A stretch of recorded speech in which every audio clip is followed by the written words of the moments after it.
जम्मू कश्मीर से दस्तकारी की बरामदात को फ़रोग देने के लिए एक अहम कदम उठाते हुए export promotion council for handicrafts ने श्रीनगर में एक कॉन्फ्रेंस का इनेकाद किया। प्रेस कॉन्फ्रेंस में EPCH के सदर नीरज खन्ना और राजकुमार मल्होत्रा के साथ अरशद मीर भी मौजूद थे। कॉन्फ्रेंस का मकसद कारीगर, बरामद कुनंदगान और सरकारी हुकाम को इकट्ठा करना था ताकि खित्ते से दस्तकारी की बरामदात को बढ़ाने के तरीक़ों पर तबादला ख्याल किया जा सके।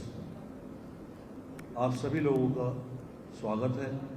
हमारे जो कस्टमर्स हैं, हर कस्टमर को छोटा या बड़ा एक्सपोर्टर हो, उसको कंप्लाइंस कंपलसरी है।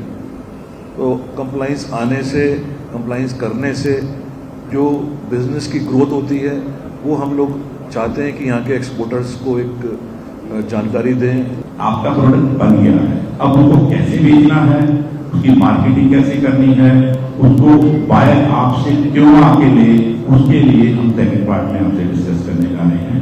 हम यहाँ के कारीगरों को, यहाँ के एक्सपोर्टर्स को, यहाँ के हर काम करने वाले को जो एक्सपोर्ट में आना चाहता है, EPCH की तरफ से, EPCH के साथ मिलकर, EPCH के सहयोग से हम आपके साथ में खड़े हुए हैं। EPCH आपके साथ खड़ी हुई है, सरकार आपके साथ खड़ा है।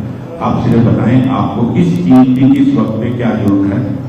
हम जम्मू एंड कश्मीर के लिए और देश के लिए आपके साथ में कदम से कदम बढ़ा के आगे बढ़ रहे हैं। मैं इस बात को बहुत ही क्लियरली बोलना चाहूँगा कि जो हमने आज जिस चीज़ को लॉन्च किया है, Jammu and Kashmir artisans and exporters welfare association, ये बहुत दिनों से इस सोसाइटी, इस एसोसिएशन की ज़रूरत थी, क्योंकि हमारे कारीगर हमारे लिए एक जैसे होता है ना कि दोनों बाजू है, जब तक कारीगर है तभी हम हैं।